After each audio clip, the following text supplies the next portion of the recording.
नमस्कार, आप देख रहे हैं खबरदार। मैं हूं श्वेता सिंह। सबसे पहले खबरों को खबरदार के लेंस से देख लेते हैं, फिर तेजी से विश्लेषण करेंगे सभी खबरों का, वो भी बिना किसी ब्रेक के। आज हम आपको ये बताएंगे कि 29 जुलाई को जो 5 लड़ाकू विमान भारत के अंबाला एयरबेस पर पहुंचने वाले हैं, वो चीन का गेम प्लान कैसे बिगाड़ देंगे। कल वायुसेना के टॉप कमांडर्स राफेल को लद्दाख में तैनात करने पर चर्चा करेंगे।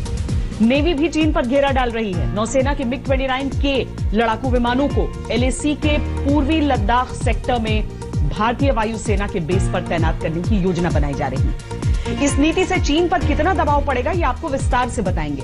वैसे चीन भारत के आक्रामक रुख से लगातार दबाव में है। हम आपको सैटेलाइट तस्वीरों की मदद से ये बताएंगे कि चीन के मिसाइल और लड़ाकू विमान कहां रखे हैं। लद्दाख के पास रोहतांग बेस पर चीन के फाइटर जेट मौजूद हैं और इनकी तस्वीरें एकदम साफ दिख पड़ रही हैं। इससे पता चलता है कि एलएसी पर भारत की आक्रमण शैली से चीन कितना बेचैन।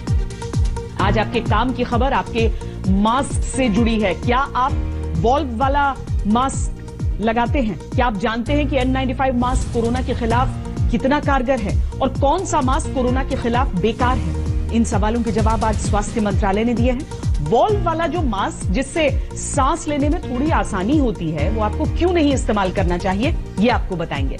इसके साथ ही हम कोरोना के खिलाफ वैक्सीन क्रांति का विश्लेषण करेंगे। हम आपको बताएंगे कि कौन सी वैक्सीन सबसे पहले आएगी। वैक्सीन की रेस पर यह विश्व रिपोर्ट आपको देखनी चाहिए। इसके साथ ही हम आपको यह भी बताएंगे कि वैक्सीन बनाने में इतना लंबा समय क्यों लगता है और कोरोना होने के बाद शरीर में कितने समय तक इम्यूनिटी रहती है। याद रखिए कि इम्यूनिटी सदा के लिए नहीं होती, कुछ ही महीने में इम्यूनिटी वाला खाता जैसे खाली हो जाता है। ये आज आपको समझ में आ जाएगा। बिहार में कोरोना के इलाज में अव्यवस्था पर आज तक की खबर का असर हुआ है। बिहार सरकार ने एनएमसीएच पटना के सुपरिंटेंडेंट निर्मल कुमार सिन्हा का तबादला कर दिया है। आज तक ने आपको ग्राउंड रिपोर्ट दिखाई थी कि पटना के दूसरे सबसे बड़े अस्पताल एनएमसीएच में वार्ड में मछलियां तैरती हुई दिख रही थी। इसके साथ ही असम और बिहार सहित तमाम राज्यों की बाढ़ भी एक चिंताजनक खबर। असम और बिहार से बाढ़ की वीडियो रिपोर्ट आपको विस्तार से दिखाएंगे। ये वो खबर है जिसकी तस्वीरें हर आंकड़े और हर सरकारी दावे पर भारी। सबसे पहले भारत का जोश बढ़ाने वाली 2 महत्वपूर्ण बातों से खबरदार की शुरुआत। 29 जुलाई को 5 राफेल लड़ाकू विमान भारत पहुंच रहे हैं और सुखोई और मिराज के साथ राफेल फाइटर जेट्स की लद्दाख में तैनाती कब तक होगी और कैसे होगी, इसे लेकर 22 जुलाई यानी कल से भारतीय वायुसेना के टॉप कमांडर्स की बैठक है। ये कॉन्फ्रेंस 3 दिन की होगी। इस दौरान भारत की एयर डिफेंस नीति पर चर्चा होगी। भारतीय वायुसेना अरुणाचल प्रदेश, उत्तराखंड और सिक्किम में हवाई हमले और हवाई युद्ध की क्षमता को बढ़ाने पर चर्चा करेगी और नौसेना के मिग-29 के लड़ाकू विमानों को एलएसी के साथ पूर्वी लद्दाख सेक्टर में भारतीय वायुसेना के बेस पर तैनात करने की योजना बनाई जा रही है। आपको बता दें कि एयरक्राफ्ट कैरियर आईएनएस विक्रमादित्य पर तैनात रहने वाले भारतीय नौसेना के मिग-29 के फाइटर जेट्स गोवा में नौसेना के फाइटर बेस आईएनएस हंसा से नियमित उड़ान भरते हैं। राफेल की एंट्री और नौसेना के लड़ाकू विमानों की तैनाती ये चीन को दबाव में लेने की आक्रामक रणनीति है।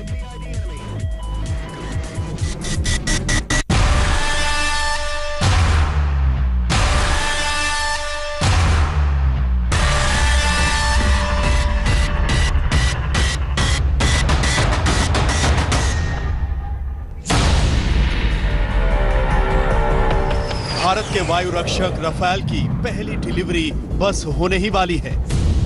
1 नहीं, 2 नहीं, पूरे 5 राफेल 29 जुलाई को भारत में आने वाले हैं।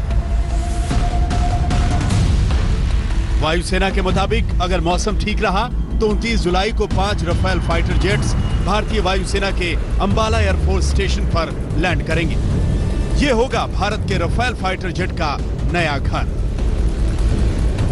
इन लड़ाकू विमानों की फाइनल इंडक्शन सेरेमनी 20 अगस्त को होगी।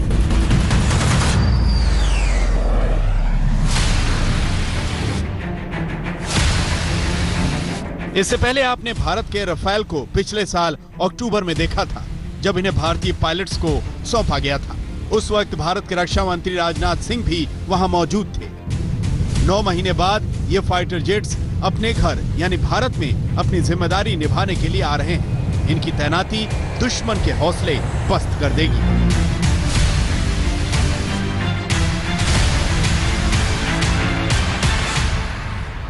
पहले मई 2020 तक 4 रफाल हवाई जहाज भारत आने थे, लेकिन कोविड-19 लॉकडाउन के चलते इसमें थोड़ी सी देर हो गई।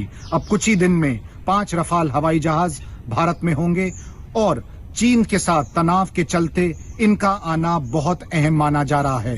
वैसे तो एक स्क्वाड्रन अंबाला में होगा पाकिस्तान के खिलाफ नजर रखने के लिए, वहीं दूसरा स्क्वाड्रन हरसीमारा वेस्ट बंगाल में होगा चीन के खिलाफ नजर रखने के लिए।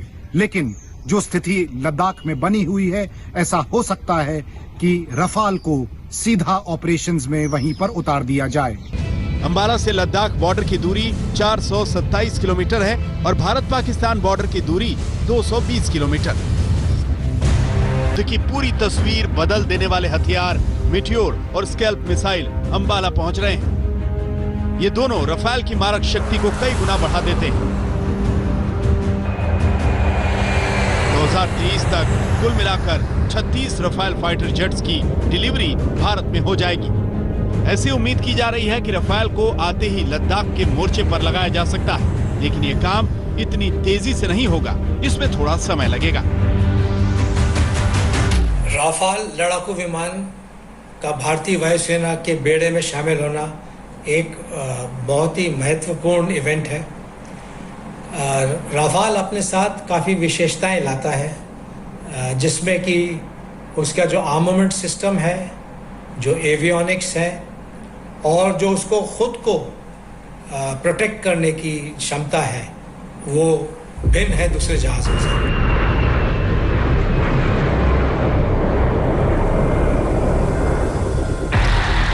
भारतीय वायुसेना के मुताबिक रफाल और उसके आधुनिक हथियारों का संचालन करने के लिए एयरफोर्स के एयर क्रू और ग्राउंड क्रू की ट्रेनिंग हुई है। सारे सिस्टम पूरी तरह ऑपरेशनल हैं। वायुसेना इन विमानों के आने के बाद इन्हें जल्द से जल्द काम पर लगाने की प्लानिंग कर रही है। सबसे अहम बात यह है कि भारत के रफाल अपनी डिलीवरी के साथ ही किसी भी कॉम्बैट मिशन के लिए पूरी तरह तैयार होंगे, यानी ये अपने हथियारों के साथ पूरी ताकत से उड़ान भर सकेंगे।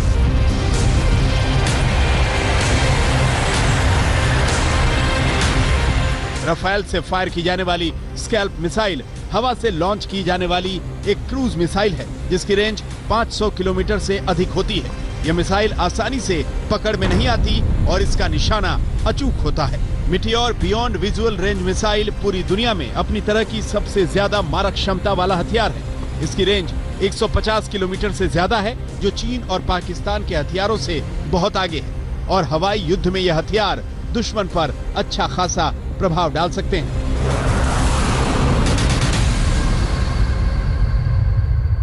रफाल में मीटियोर बियॉन्ड विजुअल रेंज हवा से हवा मार करने की मिसाइल है, जिसका रेंज जो है तकरीबन 120 किलोमीटर से ज़्यादा है। और SCALP missile air to ground हवा से ज़मीन में मार करने की क्षमता रखने वाली क्रूज मिसाइल्स। उसके साथ साथ उसका जो इलेक्ट्रॉनिक वॉरफेयर सिस्टम है, जो खुद के प्रोटेक्शन के लिए है, वो बहुत आधुनिक है। रफाल में उड़ान भरना कितना चुनौती भरा होता है, ये समझने के लिए 2011 में आज तक और इंडिया टुडे के संवाददाता शिवरूर ने खुद रफाल में उड़ान भरी थी। वो अनुभव आज भी बहुत मायने रखता है। जब मैंने 9 साल पहले रफाल में उड़ान भरी थी, उस समय भारत सरकार ने इन फ्रेंच विमानों का सौदा पक्का नहीं किया था। पूरी दुनिया में रफाल को काफी दमदार जेट फाइटर माना जाता है। रफाल में बैठ आसमान का सैर करना एक सुखद अनुभव था। भारत अब रफाल के स्वागत के लिए तैयार है और इस विमान की शक्ति दुश्मन को दबाव में लेने के लिए महत्वपूर्ण है। इस समय भारत चीन के सामने डटकर खड़ा है। ऐसे में रफाल के आने से भारतीय वायुसेना का जोश बहुत हाई होने वाला है। शिवरूर और अभिषेक भल्ला के साथ आज तक ब्यूरो। भारत एकदम आक्रामक मोड में है और चीन को भारत के इस वीर रस का दबाव महसूस हो रहा है। चीन अपने हवाई बेस पर पूरी तैयारी के साथ भारत विरोधी गतिविधियों में जुटा हुआ है, लेकिन सैटेलाइट तस्वीरों में यह रिकॉर्ड हो गया है कि चीन के मिसाइल और लड़ाकू विमान कहां रखे। लद्दाख के पास होतान बेस पर चीन के फाइटर जेट्स की तस्वीरें एकदम साफ दिख रही हैं। हमारी ये एक्सक्लूसिव रिपोर्ट देखिए और चीन की बेचैनी का अंदाजा लगाइए। मोर्चे पर दुश्मन के खिलाफ 24 घंटे सावधान। लद्दाख में चीन के साथ तनाव कम करने की कोशिशों के बीच भारत अपने सैनिकों और हथियारों की तैनाती बढ़ा रहा है।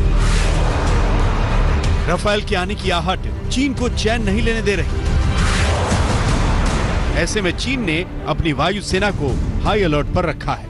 चीन अपनी वायुसेना को एक्टिव कर चुका है। आप इसे भारत की आक्रामक सैन्य गतिविधियों का असर भी कह सकते हैं।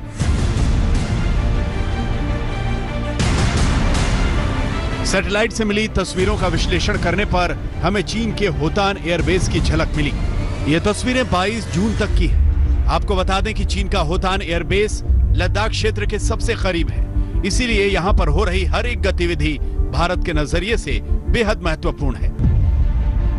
चीन का ये एयरबेस काराकोरम पास के उत्तर पूर्वी क्षेत्र में सिर्फ 200 किलोमीटर की दूरी पर है और पेंगोंग त्सो के फिंगर फोर क्षेत्र से 400 किलोमीटर से भी कम दूरी पर है।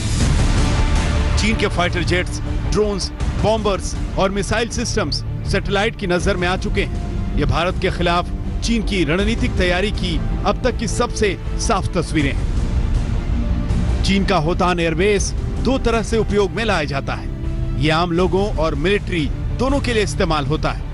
होतान के 4 में से 3 पार्किंग एरियाज चाइनीज एयरफोर्स के लिए सुरक्षित रखे गए हैं। नई तस्वीरें यह बताती हैं कि चीन ने अपने कॉम्बैट जेट J811 और J11B की एक-एक रेजिमेंट वहां रखी हुई। इन विमानों के साथ खुफिया ऑपरेशंस में काम आने वाले उपकरण भी मौजूद हैं। चीनी एयरफोर्स का जमावड़ा उनकी घबराहट को दर्शाता है। होतान एयरबेस भारतीय सीमा से तकरीबन 200 किलोमीटर दूर और पेंगोंग त्सो के फिंगर फोर से 400 किलोमीटर की दूरी पर है, यानी कि 5 से 7 मिनट लगते हैं एक फाइटर एयरक्राफ्ट को इस एरिया के ऊपर आने के लिए। यहां पर आधुनिक विमानों का जमावड़ा बहुत ही सरप्राइजिंग है। होतान एयरबेस पर चीन का मिसाइल सिस्टम भी एक्टिव नजर आता है। चीन ने जमीन से हवा में मार करने वाली HQ-9 मिसाइलों और कम से कम 7 रेडार को एक्टिव किया है। सैटेलाइट तस्वीरों में कुछ इमारतों और सैनिकों के रहने के संसाधन दिखाई देते हैं, यानी चीन ने जरूरत पड़ने पर ज्यादा सैनिकों को ठहराने का इंतजाम भी किया है। चीन एयरफोर्स ने आज तक, जब से उनकी रेजिंग हुई है तब से लेकर आज तक कोई भी लड़ाई लड़ी नहीं है। वो इस कमी को ट्रेनिंग के द्वारा पूरी करना चाहता है। ट्रेनिंग से मदद तो मिलेगी, लेकिन क्या वो इंडियन एयरफोर्स, जो कि उनके बराबरी के टक्कर की एयरफोर्स है, उनके सामने टिक पाएगी? कुल मिलाकर भारत के हवाई बाहुबल ने चीनी सेना को मजबूर कर दिया है कि वो भी अपनी हवाई शक्ति को तैयार करें। कर्नल विनायक भट्ट के साथ आज तक ब्यूरो। भारत और चीन के माइंड गेम के बाद राजस्थान के पॉलिटिकल गेम और कोरोना की बढ़ती मार की बात करते हैं। राजस्थान में गहलोत सरकार बचाने के लिए जयपुर के 5 सितारा होटल में जमे विधायकों का आराम पूरा है। वहां से आई तस्वीरें बताती हैं। विधायक फिल्म देखने से लेकर खेल कूद से लेकर पकवान बनाने के गुर सीख रहे हैं, अंताक्षरी जैसे खेल खेल रहे हैं। लेकिन सवाल उठ रहा है कि क्या विधायकों के आराम पूरा होने के साथ जनता के काम भी पूरे हो रहे हैं? कोरोना का बेहद संवेदनशील संकट चल रहा है। दुनिया कोरोना से जूझ रही है, लेकिन राजस्थान सियासी संकट से जूझ रहा है। राजस्थान में कोरोना के मामले 30,741 तक पहुंच चुके हैं। इस बीच सियासी संकट अभी कई और दिन तक चलने के आसार हैं। राजस्थान हाईकोर्ट ने सचिन पायलट समेत 19 विधायकों की अयोग्यता के नोटिस पर 24 जुलाई तक अपना फैसला सुरक्षित रख लिया है। गहलोत और सचिन पायलट की लड़ाई में अदालत के फैसले का इंतजार शुक्रवार तक बढ़ गया है। विधानसभा स्पीकर की अयोग्यता नोटिस के खिलाफ दायर पायलट और 18 अन्य विधायकों की याचिका पर हाईकोर्ट 24 जुलाई को फैसला करेगा। कोर्ट ने स्पीकर से भी अनुरोध किया है कि तब तक वो अपनी कार्रवाई न करें, जिसे स्पीकर सीपी जोशी ने मान लिया है। सभी पक्षों ने अपने आर्ग्यूमेंट्स कंक्लूड कर दिए हैं, अपनी लिखित बहस दे दी है। क्योंकि समय का अभाव था, कोर्ट ऑर्डर आज नहीं लिखा सकती थी, तो कोर्ट ने ऑर्डर्स के लिए मैटर को 24 तारीख के लिए रखा है। Court was conscious of the fact कि 24 आज के दिन 5:30 बजे स्पीकर के समक्ष कार्रवाई होनी है, तो उन्होंने स्पीकर महोदय से यह निवेदन किया है कि आज की कार्रवाई को वो डेफर करें 24 तक के लिए। कोर्ट ने तो दोनों पक्षों को सुन लिया है, लेकिन राजस्थान की जनता की कौन सुनेगा?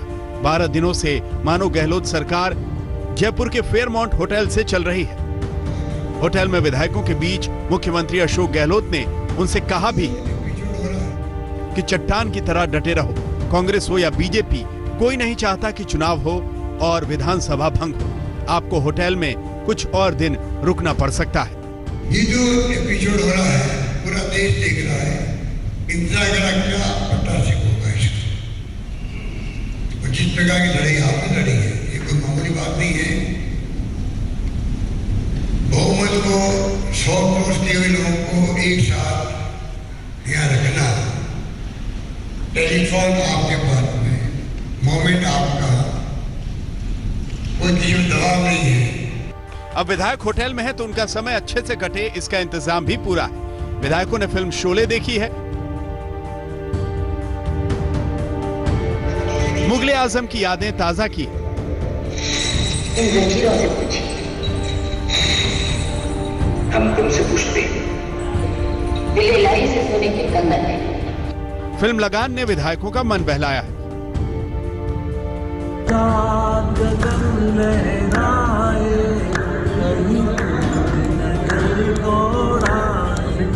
इंदौर लाई की उम्र क्या होगी? बोले 19 साल। अच्छा, इतने शानदार में प्रताप जी एक शिशुनाथ को लेने करके आते हैं तो टी-शर्ट।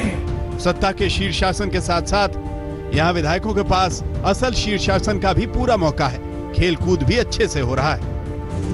होटल के किचन तक विधायकों ने पहुंचकर पकवान बनाने के गुर सीखे। इन सब के बीच अशोक चांद्रा जैसे मंत्रियों ने अपनी फाइलें होटल में ही मंगवा ली है। सबका दावा है कि कोई काम रुक नहीं रहा। बिल्कुल होटल में नहीं है, मैं हर रोज जा रहा हूँ, हर रोज अधिकारियों की मीटिंग ले रहा हूँ, हर रोज डायरेक्शंस जारी हो रहे हैं। राजस्थान का जो कोरोना का संक्रमण है उसका अपडेट आप मेरे से लीजिए ना। अगर मैं होटल में बंद हूँ तो मुझे कैसे मालूम पड़ेगा? परसों भी मैं अधिकारियों की मीटिंग लेके आया हूँ, उससे पहले भी मैं बराबर मीटिंग कर रहा हूँ। 3.5 महीने से लगातार काम ही यही कर रहे हैं। मैं भी यही कर रहा हूँ, मुख्यमंत्री जी भी यही कर रहे हैं। वैसे मंगलवार को विधायक होटल से मुख्यमंत्री आवास तक बैठक के लिए भी गए थे। मुख्यमंत्री ने कैबिनेट की बैठक भी की है, जिसमें कोरोना की स्थिति और राजस्थान की वित्तीय स्थिति की समीक्षा एजेंडा थी। राजस्थान की सरकार ये जताना चाह रही है कि सत्ता के खेल के बावजूद वो काम में डटी हुई है, लेकिन कोरोना के तेजी से बढ़ रहे मामले गहलोत सरकार की चुनौती बन सकते हैं। राजस्थान स्वास्थ्य विभाग के मुताबिक कोरोना संक्रमण का आंकड़ा 30,741 तक पहुंच गया है। राजस्थान में कोरोना से लड़ाई को प्रधानमंत्री नरेंद्र मोदी की शाबाशी मिली थी, लेकिन अब आर पार की लड़ाई है तो केंद्रीय मंत्री गजेंद्र सिंह शेखावत ने तंज किया है। यह कोरोना से लड़ने का समय था और आप अंताक्षरी खेलने लगे। यह गरीब को भोजन देने का समय था और आप इटालियन बनाना सीखने लगे। राजस्थान सतर्क है, सब देख रहा है। उधर जिस सचिन पायलट पर इन दिनों बीजेपी नेता नरम बने हुए हैं, उनके समर्थक विधायक भी हरियाणा के मानेसर के होटल में जमे हुए हैं। जयपुर से मौसमी सिंह के साथ शरद कुमार, आज तक। राजस्थान सियासी संकट में उलझा हुआ है और कुछ दिनों तक यही हालात बने रहने के आसार हैं। इस बीच आपको बता दें कि राजस्थान स्वास्थ्य विभाग के अनुसार राजस्थान में 30,741 कोरोना के मामले हो चुके हैं। ठीक होने वाले मरीजों की संख्या वहां 22,299 है, जबकि 574 लोगों की मौत हुई है। राजस्थान में कोरोना की रिकवरी दर 72.53% है और मौत की दर 1.86%। राजस्थान में कुल मिलाकर 12,44,387 टेस्ट हुए हैं। कोरोना के खिलाफ लड़ाई बहुत चुनौतीपूर्ण है, लेकिन जब इस संकटों को इस बात में व्यस्त होना पड़े कि सरकार बचेगी या नहीं, तो आप हालात का अंदाजा लगा सकते हैं। जब से राजस्थान का संकट गहराया है, तब से कोरोना की रोजाना बढ़ोतरी के मामले भी देख लेते हैं। स्वास्थ्य मंत्रालय के आंकड़ों के अनुसार 15 जुलाई को 635 नए मामले सामने आए और कुल मामले 25,571 थे। 16 जुलाई को 866 नए मामले आए, कुल मामले 26,437 हो गए। 17 जुलाई को 737 नए मामले आए और कुल मामले 27,174 हो गए। 18 जुलाई को 615 नए मामले आए और कुल मामले 27,789 हो गए। 19 जुलाई को 711 नए मामले आए, कुल मामले 28,500 हो गए। 20 जुलाई को 934 नए मामले आए, कुल संक्रमण 29,434। 21 जुलाई को 956 नए मामले आए और कुल मामले 30,390 हो गए। कोरोना संकट में पुणे की बात करना भी जरूरी है। वहां कोरोना बेकाबू होकर पूरी रफ्तार से दौड़ रहा है। हालात इतने बिगड़ गए हैं कि अनलॉक के बीच पुणे शहर को फिर से लॉक किया गया है। यह फैसला क्यों लेना पड़ा, यह समझना जरूरी है। दरअसल जब मुंबई और ठाणे में हर रोज संक्रमित होने वाले मरीजों की संख्या कुछ नियंत्रण में आने लगी, उसी वक्त पुणे में कोरोना की रफ्तार तेज हो गई। हर रोज बीमार होने वाले लोगों की संख्या लगातार बढ़ने लगी। खतरे की बात यह भी है कि लॉकडाउन होने के बाद भी पॉजिटिव होने की रफ्तार नहीं घटी। अब पुणे देश के सबसे बड़े कोरोना हॉटस्पॉट में तब्दील होता जा रहा है।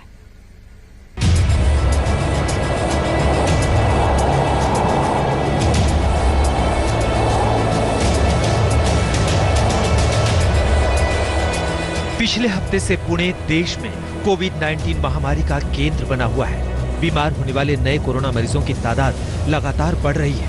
पिछले 4 दिनों के आंकड़ों को देखकर पुणे वालों का दिल बैठ रहा है।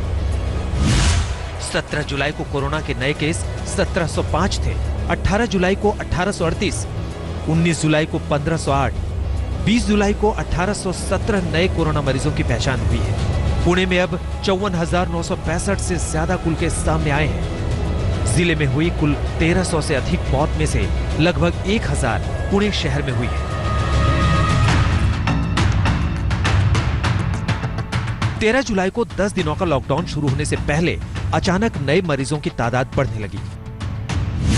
जुलाई की शुरुआत से पुणे भारत के 5 सबसे बुरी तरह प्रभावित जिलों में बना हुआ है।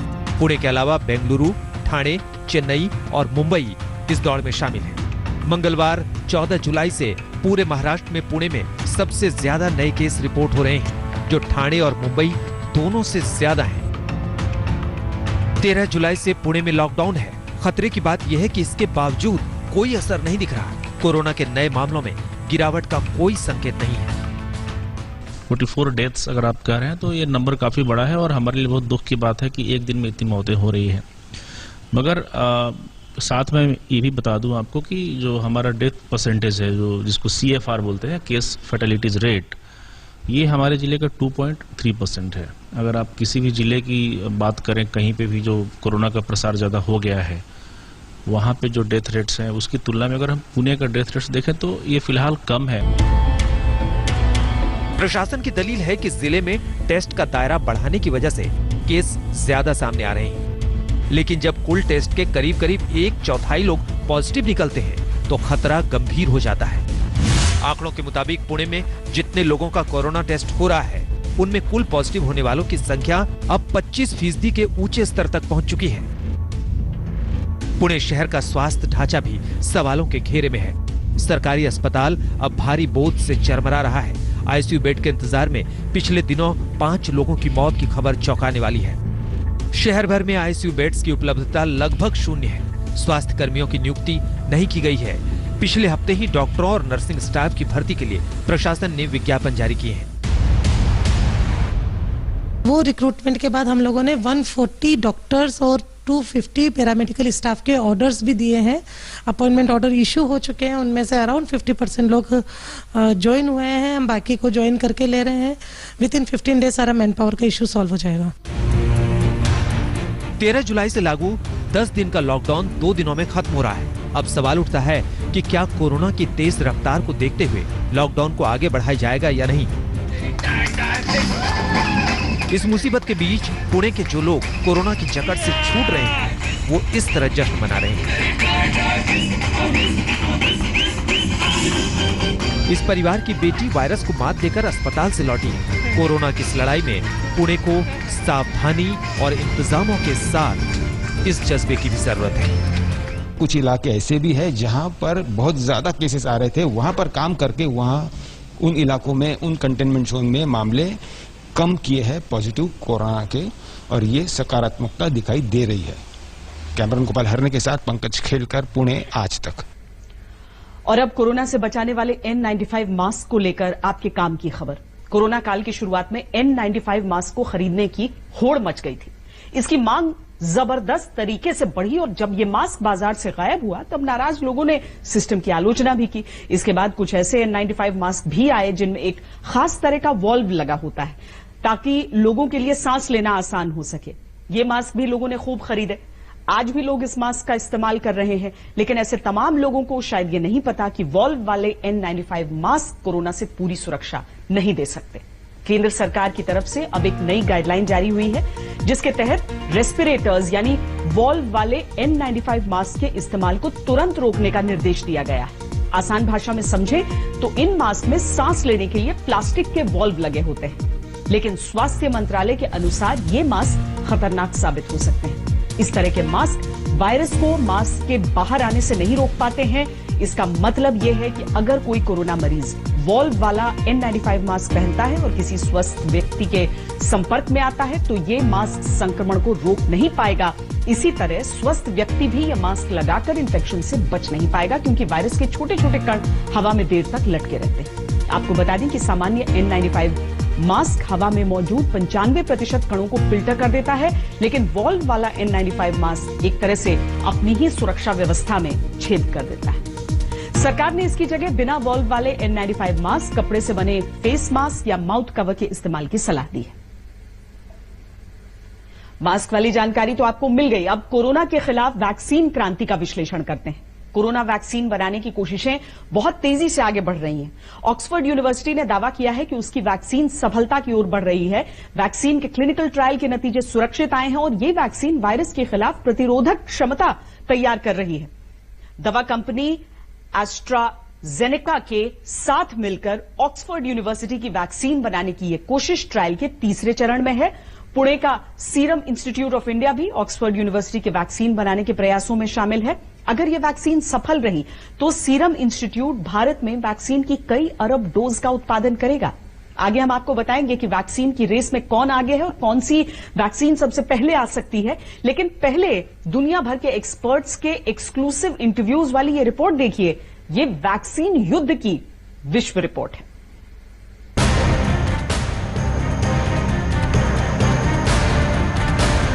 शुभ समाचार सुनने को दुनिया बेकरार है क्योंकि कोरोना वायरस की वैक्सीन बनाने की कोशिशें रंग लाती दिख रही हैं। यूनिवर्सिटी ऑफ ऑक्सफोर्ड जिस वैक्सीन पर क्लिनिकल ट्रायल कर रहा है उसके अब तक के नतीजे सुरक्षित आए हैं। वैक्सीन वायरस के खिलाफ प्रतिरोधक क्षमता विकसित करने के संकेत दे रही है। 1077 लोगों पर वैक्सीन का ट्रायल हुआ जिसमें कोरोना वायरस से लड़ने वाले एंटीबॉडीज और टी सेल्स बने। यूनिवर्सिटी ऑफ ऑक्सफोर्ड की वैक्सीन उस वायरस की जेनेटिक इंजीनियरिंग से तैयार हुई है जिसमें चिंपैंजी में सामान्य जुकाम के लक्षण पैदा होते हैं। इस वायरस में इतना बदलाव हुआ है ताकि ये कोरोना वायरस की तरह दिख सके। इसका मतलब ये कि वैक्सीन कोरोना वायरस की तरह दिखती है जिससे इंसान का प्रतिरक्षा तंत्र यानी इम्यून सिस्टम इससे लड़ना सीख सकता है।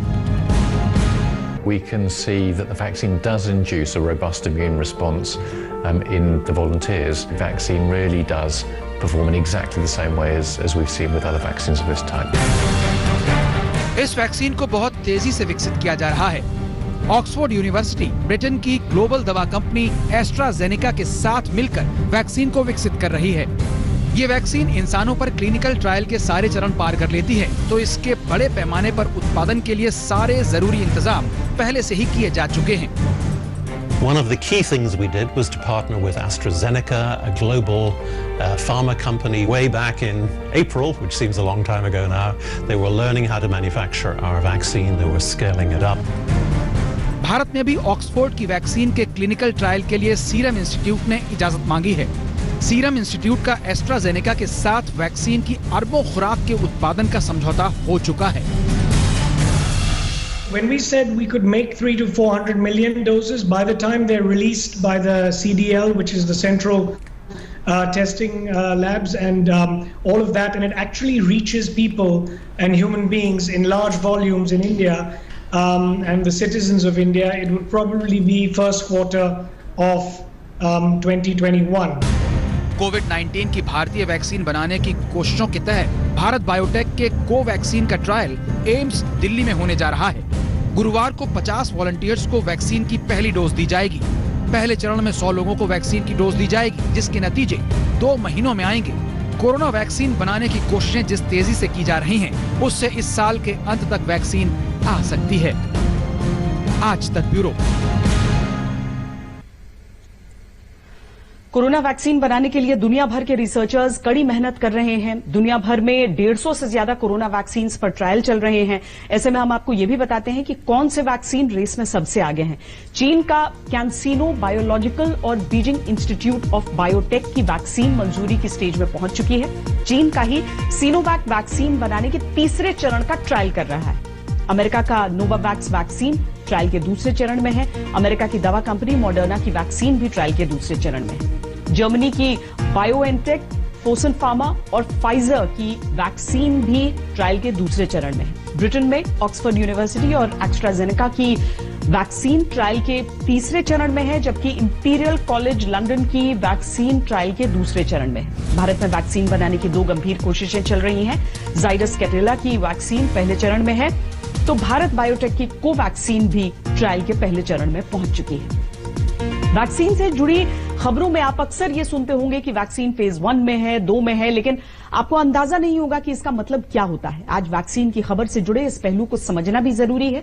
पूरी दुनिया में औसतन एक वैक्सीन को लैब से बाजार तक पहुंचने में 8 से 10 साल लग जाते हैं, लेकिन कोरोना के दौर में इस समय को घटाने की पूरी कोशिश हो रही है। अगर कोई वैक्सीन फेज 1 में है तो इसका मतलब है कि वैक्सीन का परीक्षण 1000 से 3000 मरीजों पर हो रहा है और आमतौर पर इसमें 2 साल का समय लगता है।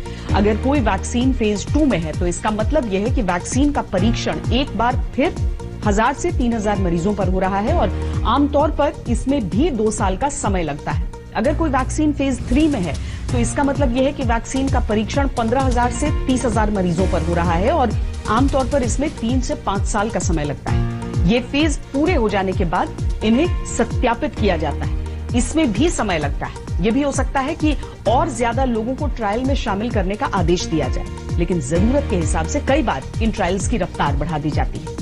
ऐसे में फेज 1 का ट्रायल 50 से 500 लोगों पर होता है, इसमें 4 महीने लगते हैं। फेज 2 का ट्रायल 500 से 1000 लोगों पर होता है, इसमें भी 4 महीने लगते हैं। फेज 3 का ट्रायल सरकार की सहमति से 1000 से लेकर 50,000 लोगों पर किया जाता है, इसमें 4 महीने से लेकर 2 साल तक का समय लग सकता है। कोरोना का वैक्सीन तेजी से बनाने के लिए आपातकालीन नियमों का सहारा लिया जा रहा है। अगर कोई वैक्सीन अलग अलग फेज में फेल नहीं हुई तो पूरी प्रक्रिया में लगने वाला समय कम हो जाता है। यहां एक एंगल कोरोना के बाद पैदा होने वाली इम्यूनिटी भी है। बहुत से लोग ऐसा मान रहे हैं कि अगर किसी को एक बार कोरोना हो गया तो फिर उसमें लंबे समय तक कोरोना के प्रति इम्यूनिटी पैदा हो जाएगी, लेकिन यह पूरी तरह सही नहीं है। हाल में लंदन के किंग्स कॉलेज ने कोरोना के बाद पैदा होने वाली प्रतिरोधक क्षमता यानी इम्यूनिटी पर रिसर्च किया और इसमें यह पता चला कि शरीर में कोरोना से पैदा हुई एंटीबॉडी और इम्यूनिटी कुछ महीने में खत्म हो जाती है। किंग्स कॉलेज के रिसर्च में शुरुआत में 60% मरीजों में कोरोना से लड़ने वाली एंटीबॉडीज का अच्छा खासा लेवल था, लेकिन 65 दिन बाद जब चेक किया गया तो सिर्फ लगभग 16.7% मरीजों में एंटीबॉडी का अच्छा स्तर पाया गया। कई मरीजों में एंटीबॉडी लेवल कुछ ही दिनों में 23 गुना कम हो गया। इसका सीधा सा मतलब यह है कि कोरोना होने से लंबे समय तक की इम्यूनिटी की गारंटी नहीं है। वैज्ञानिकों के अनुसार एंटीबॉडी के साथ साथ इम्यूनिटी के लिए किलर टी सेल्स का होना जरूरी है। ये टी सेल वायरस का सफाया कर देते हैं और ऑक्सफोर्ड यूनिवर्सिटी के वैक्सीन में मरीजों में टी सेल पैदा करने की क्षमता पाई गई। और अब बाढ़ की ग्राउंड रिपोर्ट। असम में ब्रह्मपुत्र का शोर अब बेचैन करने लगा है। बाढ़ ने ऐसी तबाही मचाई है कि 33 जिलों में से 28 जिले इसकी चपेट में आ गए। 24 लाख की आबादी सीधे प्रभावित हुई है। 2000 से ज्यादा गांव पानी में समा गए। मुसीबत तब और बढ़ गई जब मेघालय, असम और अरुणाचल प्रदेश में बारिश का अटैक हो गया। अब एक तरफ बाढ़ है, दूसरी तरफ बारिश ने लोगों के सामने बड़ी चुनौती खड़ी कर दी है।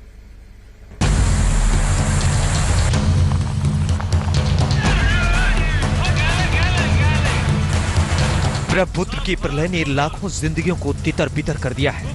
लाखों लोग बेघर हो चुके हैं। गांव के गांव पानी में समा गए हैं। गुवाहाटी जिले में ब्रह्मपुत्र का रौद्र रूप देख लीजिए। जहां तक नजर जाएगी सिर्फ ब्रह्मपुत्र का फैलाव दिखेगा। नया गांव में ब्रह्मपुत्र नदी के पानी से अपनी जान बचाने के लिए लोग सुरक्षित ठिकानों की खोज में जुटे हुए हैं। तिनसुकिया की तस्वीर में ब्रह्मपुत्र का कहर नजर आएगा। मकान सैलाब में बह गया।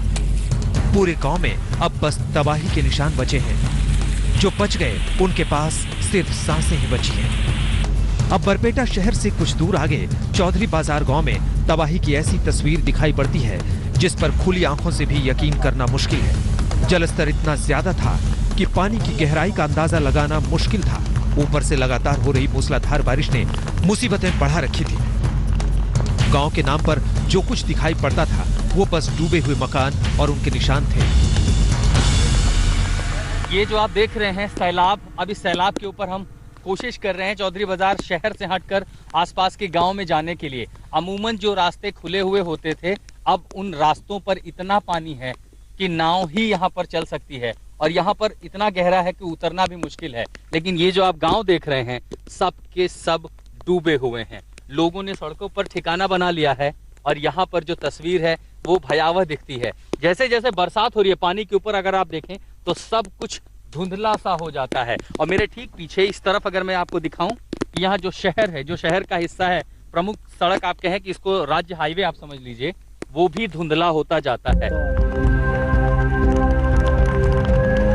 लोग गांव में घर से थोड़ी दूर तक तटबंध पर तिरपाल की छत बनाकर रहने पर मजबूर हैं। जरूरत का सामान, चूल्हा चौका और मवेशी लेकर इस छोटे से टापू पर बस तो गए हैं, लेकिन बारिश जिस तरह से हो रही है अगर वो जारी रही तो ये तटबंध भी पानी में डूब जाएगा। अभी तो खाना पीना कहाँ से मिलेगा? लोगरी में भी सब भीज गया। अभी तो खाना कैसे बनाएगा भी सोच रहा हूँ। बहुत मुश्किल है, पानी बाहर है, अभी कैसा रहेगा? असम के कुल 33 जिलों में से 24 जिले बाढ़ की चपेट में हैं। करीब 24 लाख लोग अब इससे सीधे प्रभावित हैं। पूरे इलाके में चारों तरफ तबाही के निशान हैं। असम के कई इलाकों के साथ मेघालय और अरुणाचल प्रदेश में भारी बारिश जारी है और नदियों का जलस्तर लगातार बढ़ रहा है। डिब्रूगढ़, निमाटी घाट, जोरहाट, सोनीतपुरा, कोल्हापुरा और धुबरी जिले में ब्रह्मपुत्र का जलस्तर तेजी से बढ़ रहा है। मौसम विभाग की बारिश के अलर्ट के बाद ब्रह्मपुत्र का जलस्तर और बढ़ने का खतरा है। इस बीच असम के मुख्यमंत्री सर्बानंद सोनोवाल ने चिरांग जिले के तुलसी जोहरा इलाके में बाढ़ से प्रभावित क्षेत्र का दौरा किया। हालांकि बाढ़ की ये मार हर साल पड़ती है। उम्मीद है कि सीएम का यह दौरा सिर्फ रस्म अदायगी नहीं होगा। इस दौरे से बाढ़ की पीड़ा का यह धारावाहिक खत्म करने का कोई फॉर्मूला भी निकलेगा। वैसे बाढ़ से काजीरंगा नेशनल पार्क में भारी तबाही हुई है। बड़ा इलाका पानी में डूब गया है। वहां 116 से ज्यादा जानवरों की मौत हो चुकी है, जिसमें 11 गैंडे भी शामिल हैं। तबाही का ये मंजर थमने का नाम नहीं ले रहा है। असम के 33 में से 28 जिले बाढ़ की चपेट में हैं। लगभग 86 लोग अपनी जान गंवा चुके हैं। दिल्ली, मुंबई जैसे शहरों में जल जमाव हो जाए तो बाढ़ के नाम पर हाहाकार मचता है, लेकिन बाढ़ की बड़ी तबाही अगर कहीं देखनी है तो असम को देखिए। इस इलाके को अभी मदद की सबसे ज्यादा जरूरत है। उम्मीद है सिस्टम ये सब देख रहा होगा, सुन रहा होगा। गुवाहाटी से हेमंता नाथ और बारपेटा से आशुतोष मिश्रा के साथ आज तक ब्यूरो। बिहार में इस समय तबाही और बर्बादी का मंजर है। जिधर देखो सैलाब आफत बनकर चला आ रहा है। नदियां तो जैसे काल बन गई। बिहार में कोसी, गंडक, बागमती नदियों के किनारे बसे गांव जल समाधि ले चुके हैं। कोसी को बिहार का शोक कहते हैं। बिहार में बाढ़ आती है तो सबसे अधिक तबाही इसी नदी की वजह से मचती है। बाढ़ में गोते लगाते बिहार की यह तस्वीर हर साल लाखों लोगों को पीछे धकेल रही है। बांध तो हैं, लेकिन नेपाल से उतरते पानी को रोकना लगभग असंभव है। पहली तस्वीर कोसी बैराज की है। नेपाल से आ रहा पानी बांध से बांधे नहीं बंध रहा। कोसी बैराज के 56 में से 48 फाटक खोल दिए गए हैं। दूसरी तस्वीर वाल्मीकि बैराज की है। यहाँ भी बांध के गेट खोल दिए गए हैं। उफनती गंडक का पानी तेजी से बिहार में त्राही मचा रहा है।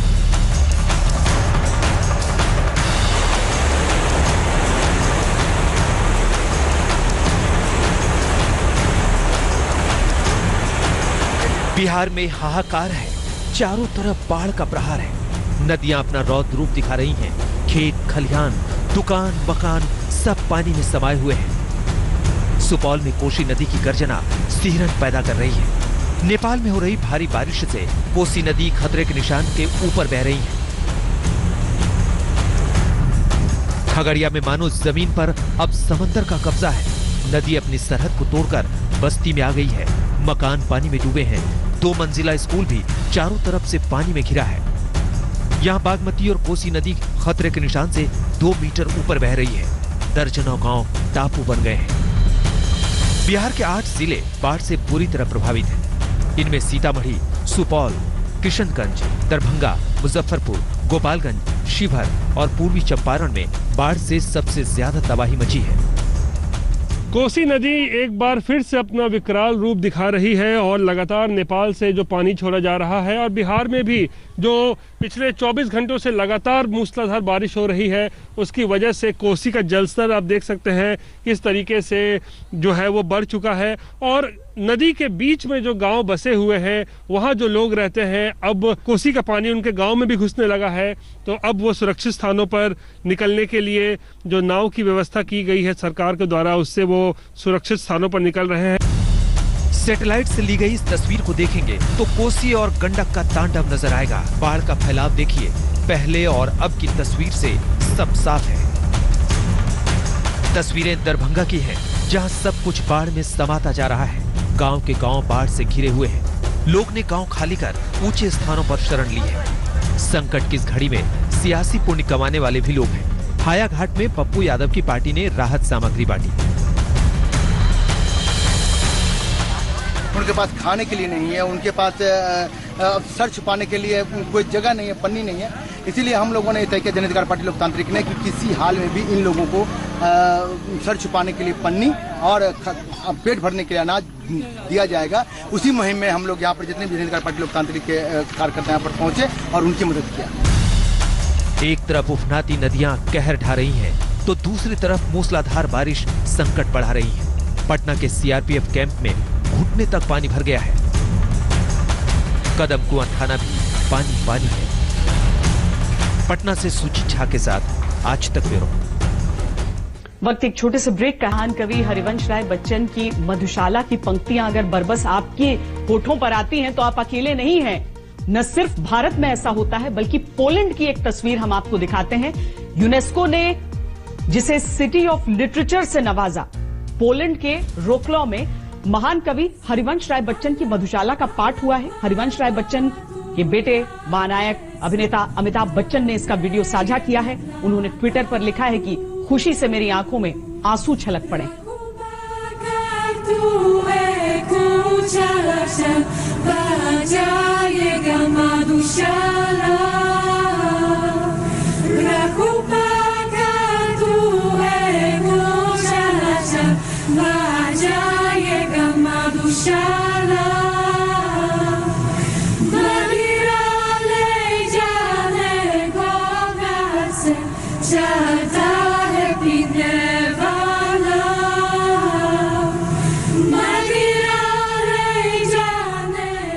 इन्हीं तस्वीरों के साथ आपको छोड़े जाते हैं। खबरदार में आज के लिए इतना ही।